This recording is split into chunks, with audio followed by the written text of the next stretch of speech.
আসসালামু আলাইকুম বন্ধুরা, কেমন আছেন? আমি শিহাব আপনাদের সাথে আছি আজকে একটা ভিডিও নিয়ে। যেটা হচ্ছে ভিডিওটা কোথা থেকে কোথায় সেটা ঠিক বলতে পারবো না, কিন্তু বলতে পারবো যে এটা কোনো একটা চা বাগানের রোডের মধ্যে। তো এই রোড ধরেই আমরা এগিয়ে যাচ্ছি, রোডের সৌন্দর্য উপভোগ করছি আর কর্নারিংগুলা। তবে যে কোনো কর্নারিংগুলাই হচ্ছে একটা বিপজ্জনক, কারণ কর্নারিংগুলোর মধ্যে যদি আমরা ব্লাইন্ডলি যাই তাহলে একটা রিস্ক হইতে পারে। তো সেজন্য আমি অলওয়েজ কর্নারিংয়ের মধ্যে খুব স্লো করে যাই, যাতে হচ্ছে আপনার ওই যে ওই পাশ থেকে গাড়িটা দেখা যায়, নাহলে একটা ব্লাইন্ড হইতে পারে। তো এখান থেকে একটা অ্যাক্সিডেন্ট হইতে পারে। আর চা বাগানের সৌন্দর্য উপভোগ করতেছি, এখানে অনেক খালি জায়গাও দেখা যায়, পাহাড়ও দেখা যায়, গাছগাছালি ঘেরা রাস্তাটা অনেক সুন্দর। তো এরকম রাস্তাগুলো আমাদের সচরাচর শহরের মধ্যে দেখা যায় না। এই রাস্তাগুলো গ্রামের মধ্যে বা ঢাকার বাইরে গহীনে এই রাস্তাগুলো দেখা যায়। তো রাস্তাগুলো দেখা অ্যামেজিং লাগতেছিল। তাছাড়া এখানে আপনার কি বলে অক্সিজেনটা পুরো পিওর। কিন্তু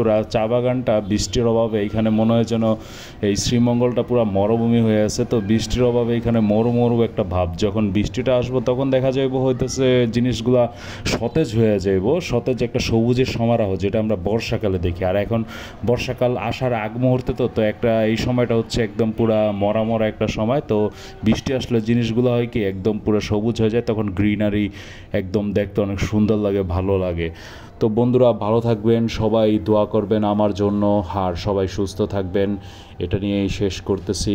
আপনারা আমার সাথে থাকবেন এরকম ভিডিও পাওয়ার জন্য। বন্ধুরা এই তো।